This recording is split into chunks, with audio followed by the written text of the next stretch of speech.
Hello Midnights. We hope you enjoy our stories. Next one, The Unseen Disturbance, a deep dive into the poltergeist phenomenon. Let us know where you are listening from and don't forget to subscribe. The word poltergeist, derived from the German poltern, to make noise, rattle, and geist, spirit, conjures images of chaotic, inexplicable disturbances within a household, objects hurtling across rooms, furniture shifting, disembodied knocks and scratches echoing through walls, and even physical assaults on residents. Unlike the more ethereal or visual apparitions associated with traditional ghost hauntings, poltergeist activity is characterized by its tangible, often violent, physical manifestations. This enigmatic phenomenon has fascinated and terrified humanity for centuries, sparking intense debate between believers who attribute it to supernatural forces and skeptics who seek rational, often psychological or environmental, explanations. Its elusive nature and the often dramatic accounts of those who claim to have experienced it ensure its continued presence in both folklore and scientific inquiry. Historically, accounts of poltergeist-like activity span antiquity, showcasing a remarkably consistent pattern of reported events across diverse cultures and time periods. Ancient texts describe disturbances similar to modern poltergeist phenomena, such as a Roman writer's account from the 1st century CE detailing a chain spectre whose presence brought rattling chains and a general sense of unease. The term itself and detailed records of specific poltergeist activity often trace back to a German farmhouse in the 9th century, where a family endured thrown stones, inexplicable fires, and loud noises. These early reports, frequently documented by religious figures or scholars, laid the groundwork for the study of these bizarre occurrences. One of the most striking aspects of poltergeist phenomena is their frequent association with a particular individual, often an adolescent undergoing emotional distress or puberty. This observation has led to various theories, both paranormal and scientific. Parapsychologists often propose recurrent spontaneous psychokinesis, RSPK, as an explanation, suggesting that intense, often repressed, psychological energy from the focused person inadvertently manifests as physical disturbances. This theory posits that the individual, consciously or unconsciously, may possess the ability to influence physical objects through their mind, acting as a kind of human generator for the chaotic activity. The poltergeist, in this view, is not an external entity but rather a projection or externalization of the individual's inner turmoil, stress, or trauma. The fluctuations in their emotional state are believed to directly correlate with the intensity and frequency of the phenomena. Conversely, skeptics and some scientific explanations often highlight psychological factors such as hoaxes, misinterpretations, and perceptual biases. It's not uncommon for attention-seeking individuals, particularly adolescents seeking validation or an escape from difficult situations, to feign paranormal activity. This can involve simple tricks like throwing objects when no one is looking or more elaborate deceptions. Moreover, cognitive biases can lead people to perceive patterns and meaning in random events, interpreting creaking floorboards, shifting foundations, or drafts as malevolent forces. The human brain's natural tendency to seek explanations can sometimes lead to attributing supernatural causes to perfectly natural phenomena. Environmental factors, such as faulty wiring causing flickering lights and unexplained smells, unusual air currents creating drafts and moving light objects, structural shifts in older buildings causing creaks and groans, or even seismic activity creating tremors and unsettling sounds, have also been proposed as rational explanations for some reported occurrences. Furthermore, the presence of infrasound, sound below the range of human hearing, or electromagnetic fields has been hypothesized to induce feelings of unease, anxiety, and even hallucinations, which could contribute to the perception of a haunting. Despite the skepticism, the sheer volume and consistency of worldwide poltergeist experiences remain compelling, leading many to believe that there's more to these phenomena than simple hoaxes or misinterpretations. Poltergeist activity frequently begins abruptly and can cease just as suddenly, sometimes after a few days to a few months, rarely extending for years, a sudden appearance and disappearance that contributes to their enigmatic nature. While sometimes impacting an entire building, the disturbances often seem to be centered around a specific area or, more frequently, a particular individual. The activity often follows the focused person if they move, reinforcing the idea of a personal connection. This physical manifestation is the hallmark of a poltergeist, distinguishing it sharply from other paranormal claims. Reports consistently describe the movement of objects, arguably the most common and dramatic manifestation, involving items large and small, from pebbles, toys, and cutlery to heavy furniture, appliances, and even entire beds, being thrown, slid across surfaces, levitated, spun, or even appearing to dematerialize and rematerialize elsewhere, a port/to-port phenomena. The trajectories of thrown objects are often described as unnatural or impossible, defying gravity and expected physics, with items frequently flying directly at people, narrowly missing them, or striking them. A symphony of inexplicable noises forms the backbone of many poltergeist reports, including loud bangs, thumps, knocks, often responsive to questions or commands, suggesting rudimentary intelligence, scratching, ripping, or tearing sounds, footsteps, sometimes heavy, sometimes light, sometimes dragging, appearing from nowhere, and disembodied voices, ranging from whispers and mumbles to full, intelligible speech, often with a menacing, taunting, or childlike tone. The sounds are frequently perceived as coming from within walls, under floors, or from thin air. In some of the most alarming cases, spontaneous combustion of objects, clothing, curtains, bedding, has been reported, with no identifiable accelerant or heat source, and the fires often extinguishing as mysteriously as they begin. Similarly, unexplained pooling of water dripping from ceilings where no pipes exist or are leaking, or objects becoming inexplicably wet are sometimes cited. Electrical disturbances are also common, with lights flickering or turning on and off independently, appliances malfunctioning, for example, radios turning themselves on or off, televisions changing channels, phones ringing with no caller, and sudden surges or drains in electrical power often coinciding with other physical manifestations. Perhaps the most terrifying aspect for victims are the physical attacks, which include pinches, slaps, shoves, pushes, kicks, hair pulling, and even bites and scratches that leave visible red marks, welts, or bruises on the skin, often directed at the focused person but capable of affecting others present. Sudden, localized temperature changes, creating distinct cold spots or hot spots within a room, are frequently reported, often preceding or accompanying other phenomena, creating an unsettling atmosphere.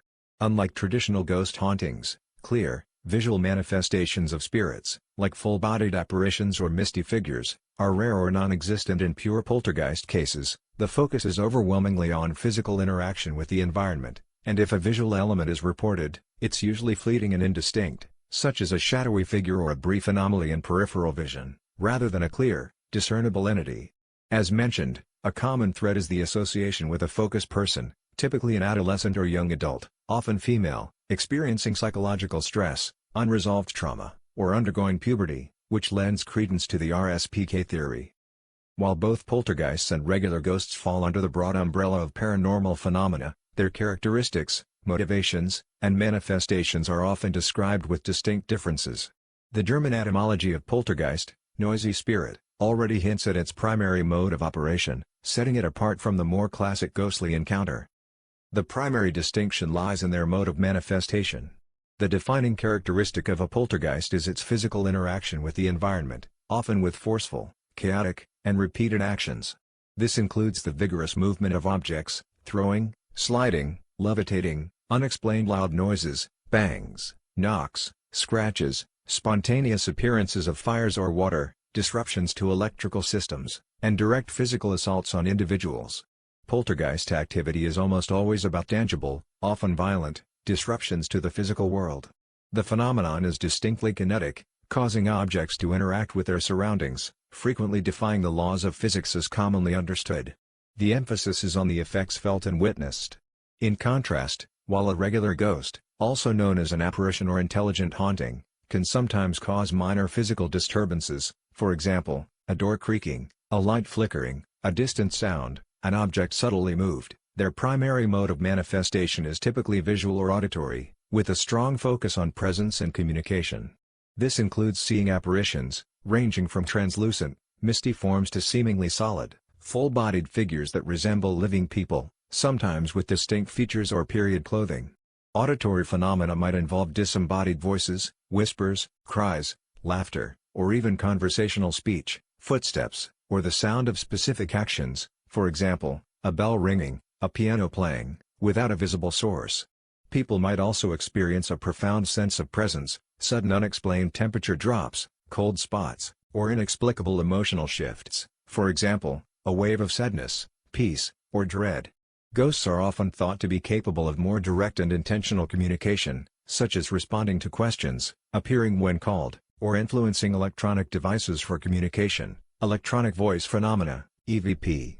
Their impact on the physical environment is generally far less dramatic and pervasive than that of a poltergeist, usually not involving the violent propulsion of objects or repeated destructive acts. Further differentiating them, the prevailing theory among parapsychologists is that poltergeists are not spirits of the deceased. Instead, they are often believed to be manifestations of recurrent spontaneous psychokinesis, RSPK, an energetic projection of a living person's mind, particularly an adolescent undergoing emotional stress, trauma, or hormonal changes. The poltergeist is thus a temporary, unconscious outpouring of psychological energy, rather than a disembodied spirit, and is not typically seen as having a discernible personality or conscious intent separate from the focus person. This aligns with psychological analyses that suggest the activity may be an outlet for suppressed emotions or an unconscious cry for attention from the individual at the center of the events.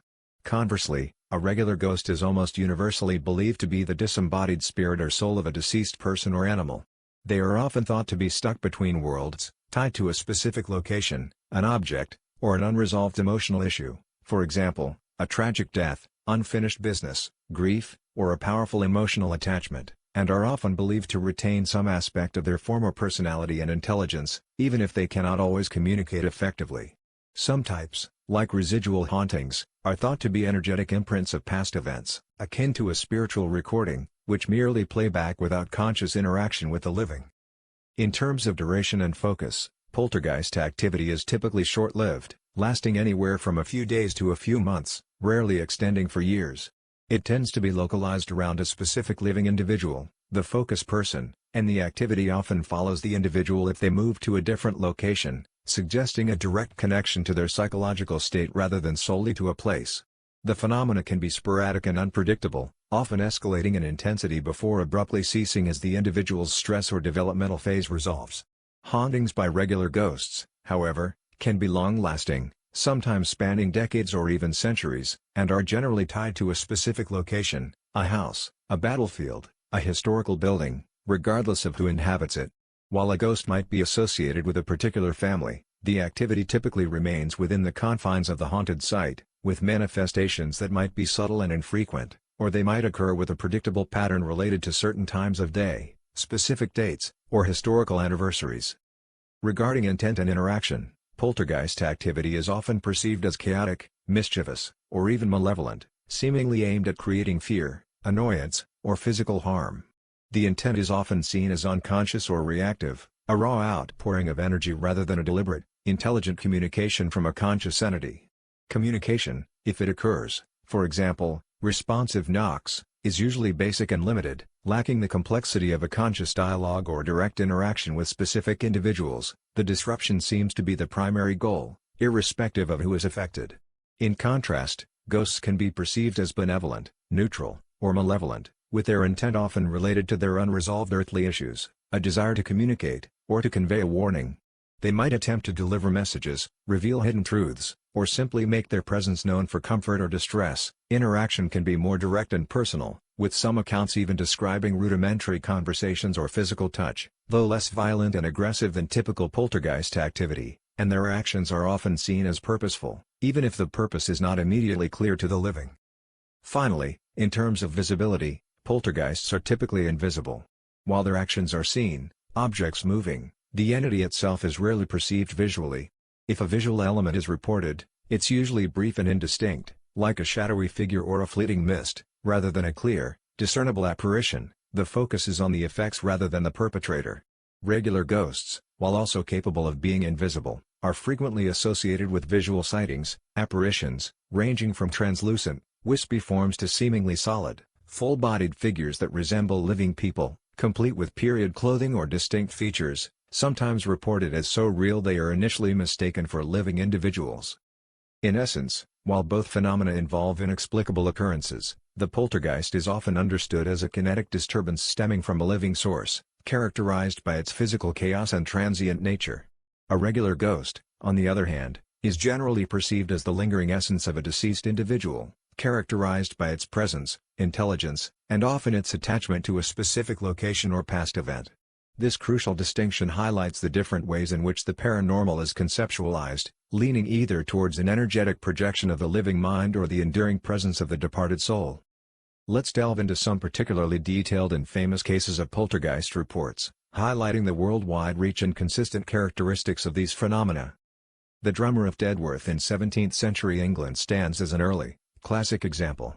This case involved a landowner whose home was plagued by incessant nocturnal drumming, inexplicable scratching noises, and objects moving on their own, often with alarming force. The disturbances were so intense that observers, including respected figures, documented events like a large book being thrown. While skeptics suggested trickery, the longevity and consistency of the phenomena, witnessed by numerous individuals, made it a significant historical account, widely discussed at the time. Similarly, the Epworth Rectory in early 18th-century England, home to a prominent reverend and his family, became the scene of extensive poltergeist activity attributed to a spirit nicknamed Old Jeffrey. The disturbances included loud knocking, footsteps, rattling chains, and even the levitation of beds with occupants still in them.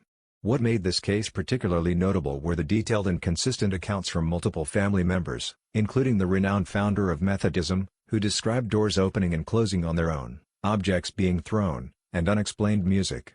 The family even claimed to have communicated with the entity through responsive knocks, showcasing a rudimentary form of interaction often reported in poltergeist cases. The persistent, varied nature of the phenomena over several months cemented its place in paranormal lore. Across the Atlantic, the legendary Bell Witch in early 19th-century Tennessee terrorized a farming family. This malevolent entity, allegedly a witch, tormented the patriarch of the family. The activity escalated from knocking sounds and objects being thrown to physical assaults, including slaps, pinches, and hair pulling, often leaving visible marks on family members. The entity is even said to have conversed with family members and visitors in a disembodied voice, predicting events and expressing animosity, ultimately culminating in the patriarch's mysterious death, which many attributed to the entity. This remains one of America's most enduring and terrifying poltergeist legends, inspiring numerous cultural works. The presence of direct physical harm and alleged distinct communication makes it a particularly chilling and complex case, blurring some lines between classic poltergeist and intelligent haunting due to its seemingly malevolent intelligence. The Great Amherst Mystery in late 19th century Canada, centered around a young woman, is one of the most thoroughly documented poltergeist cases, investigated by paranormal researchers and even medical professionals. After a traumatic incident, the woman became the focus of intense phenomena, including objects flying, for example, clothes, small household items, spontaneous fires erupting on bedding and clothing, which were sometimes extinguished by mysterious water, disembodied voices, and direct physical attacks that left her with scratches, bites, and swelling. Investigators observed many of these events, seeing objects move and fires start before their eyes. The case was widely reported, and while later analyses suggested some elements might have been exaggerated or fabricated, the initial reports by independent witnesses were compelling.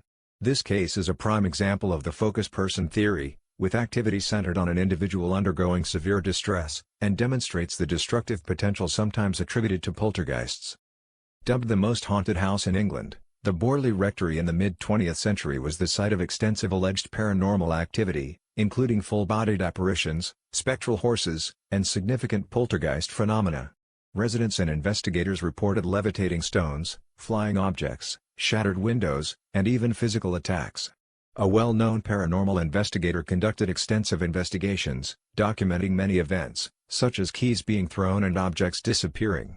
While some findings from this investigation were later debated due to allegations of hoaxes, the sheer volume of reported incidents over decades from various occupants made Borley Rectory a cornerstone of paranormal lore, drawing immense public attention. Borley is unusual in that it blends elements of classic haunting, apparitions, with pronounced, sustained poltergeist activity, making its categorization complex. In the small town of Seaford, Long Island, in the mid-20th century, a family experienced a bizarre and sudden outbreak of poltergeist activity. Bottles of cleaning fluid, medicines, and sodas would inexplicably pop their caps and crash to the floor, often with no clear impact point, and furniture would move. The disturbances were witnessed by many, including police officers, who were unable to find any rational explanation despite thorough investigations for external causes or trickery. The case received widespread media attention, and remains a puzzling example of seemingly random, inexplicable phenomena that occurred without an immediately apparent focus person or clear emotional trigger, making it particularly difficult to explain. The repetitive nature of the bottle explosions made it a uniquely vexing case for investigators. Perhaps one of the most famous and controversial poltergeist cases of the modern era, The Enfield Poltergeist in late 1970s England centered around a family, particularly two preteen sisters.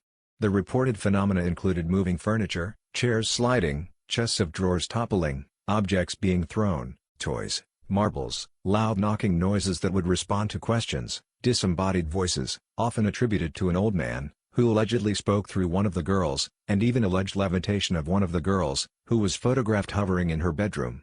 While some of the activity was later admitted by one of the girls to be fabricated, independent witnesses, including police officers, reported inexplicable events that defied rational explanation.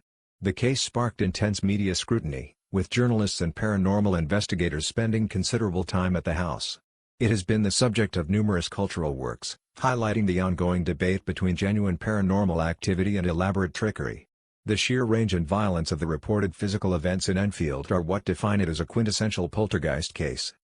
Finally, the Black Monk of Pontefract in the mid to late 20th century England involved a family who claimed to be terrorized by a poltergeist. The manifestations included objects being thrown, a heavy fireplace was reportedly ripped from a wall, loud banging noises, cold spots, and physical attacks, including scratches and shoves. The activity was said to be centered around the teenage daughter. The case gained significant attention, with investigators witnessing some of the events, though rational explanations were also put forth, including possible psychological factors related to the daughter. The family's distress was widely reported, and the house remains a site of interest for paranormal enthusiasts. The cultural impact of poltergeists is undeniable, pervading literature, film, and folklore across the globe. From ancient Roman accounts to modern horror movies, the concept of a noisy spirit continues to tap into primal fears of the unknown and the uncontrolled. These stories resonate because they suggest a disruption of the ordinary, a breach in the fabric of reality, and a vulnerability within the safety of one's own home. Different cultures interpret these phenomena through their unique lenses, some see mischievous spirits, others a sign of a troubled soul, and still others a manifestation of psychic energy or even demonic forces. The persistent nature of these accounts across disparate cultures suggests a universal human experience of confronting the inexplicable. Despite countless investigations, scientific studies, and skeptical analyses, the definitive explanation for poltergeist phenomena remains elusive. While many cases are undeniably attributable to hoaxes, misperception, or natural causes, a stubborn residue of unexplained occurrences persists.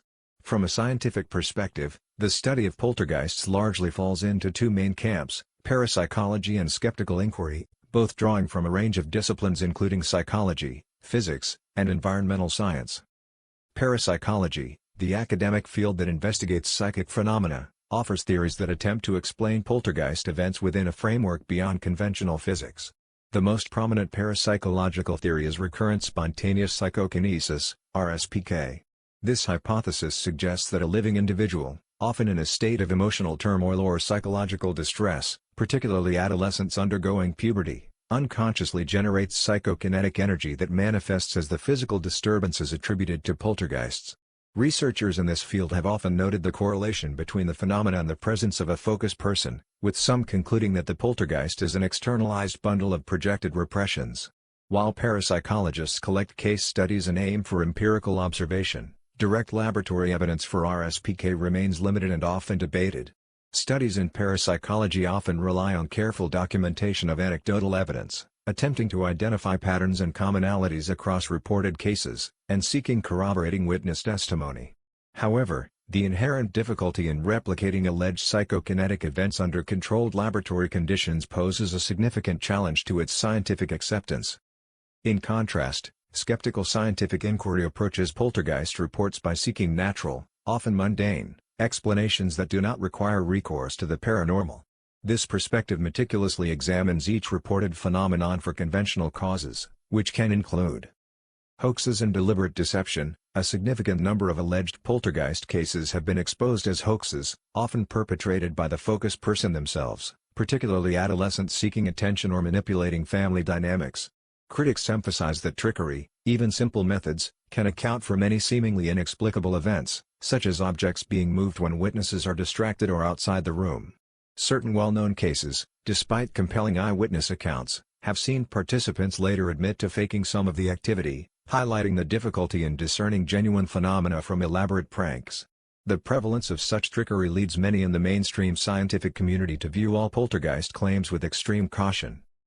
Psychological factors and cognitive biases. Beyond conscious deception, psychological states can play a significant role. Perceptual biases can lead individuals to interpret ambiguous stimuli, like creaking pipes or wind drafts, as supernatural events. Memory distortions can also contribute, as memories are reconstructive and influenced by current beliefs and emotions, potentially exaggerating or misremembering events. Hypersensitivity to subtle environmental cues, or even suggestibility, can also contribute to the perception of anomalous experiences. Some psychological theories suggest that poltergeist experiences could stem from misinterpretations of ambiguous stimuli influenced by emotional and cognitive dynamics, essentially constructing a narrative of haunting around ordinary occurrences.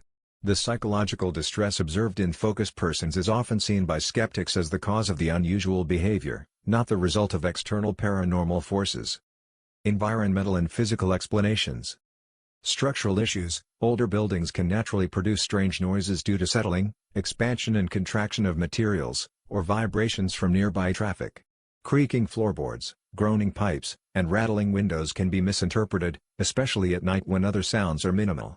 Air currents, unseen drafts, faulty ventilation, or even strong downdrafts from chimneys can cause light objects to move, as was suggested in some historical cases where specific building features were identified as sources of movement. Modern buildings with complex HVAC systems can also create unexpected air movements. Infrasound, low-frequency sound waves, below 20 Hz, inaudible to the human ear, have been theorized to induce feelings of unease, anxiety, dread, and even visual disturbances, by vibrating the eyeballs. While this link has been explored in alleged haunted locations, consistent, independently replicable evidence directly correlating infrasound with poltergeist-like physical events is largely lacking. However, it's a known psychological effect that can induce unsettling sensations. Electromagnetic fields, EMFs, fluctuations in electromagnetic fields from faulty wiring, unshielded appliances, or even geological sources have been hypothesized to affect the brain, potentially causing sensations of presence, dizziness, or hallucinations. While some anecdotal reports link high EMF readings to alleged hauntings, controlled studies attempting to replicate these effects have yielded inconsistent results, and the mechanism by which EMFs could cause macroscopic physical disturbances remains entirely speculative. Nonetheless, the impact of EMFs on human perception and well-being is an active area of research. Geological factors, the movement of underground water, seismic activity, or even natural gas emissions have been proposed to cause vibrations, sounds, or other effects that could be misinterpreted as poltergeist phenomena. Some researchers have pointed to water turbulence stressing building structures, leading to vibrations and object movement. Ground vibrations can also induce a felt sense of movement or unseen activity. Mold and toxins. More recently, some scientists have investigated the potential link between specific types of mold and perceived paranormal experiences. Research has shown that certain molds can cause physical symptoms and might even induce feelings of fear, cognitive impairment, or hallucinations. While not directly explaining thrown objects, this avenue of research highlights how environmental factors, particularly biological ones, could contribute to the subjective experience of a haunting. Natural pests, rodents or other animals within walls or attics can cause scratching, scurrying, and thumping noises that might be attributed to unseen entities. In rare cases, larger animals could even dislodge small objects. Despite this rigorous scientific scrutiny, a small percentage of reported poltergeist cases defy easy explanation, even after exhaustive investigation. This persistent residue of unexplained occurrences continues to fuel both parapsychological research and the enduring fascination with the phenomenon. The scientific community, by and large, maintains that until repeatable, verifiable evidence of paranormal psychokinetic effects can be consistently demonstrated under controlled conditions, poltergeist phenomena remain primarily within the realm of anecdotal evidence, psychological interpretation, and misattribution of natural occurrences. However, the study of how human perception, cognitive biases, and subtle environmental factors can converge to create profound and unsettling experiences provides valuable insights, regardless of whether a truly supernatural element is ever definitively proven. The poltergeist phenomenon continues to challenge our understanding of reality, forcing us to confront the possibility that the world may contain forces and energies beyond our current scientific comprehension, or at the very least, highlighting the profound and often unconscious influence of the human mind on its environment. The ongoing research into phenomena like quantum entanglement and the subtle effects of human consciousness on the physical world, while not directly explaining poltergeists, nevertheless opens up new avenues for theoretical exploration. Whether a genuine supernatural entity, a complex manifestation of human psychology and environmental factors, or a combination of various yet to be fully understood forces, the poltergeist remains a chilling testament to the enduring mystery of the unseen, a constant reminder of the thin veil between the known and the unknown that continues to captivate and confound us.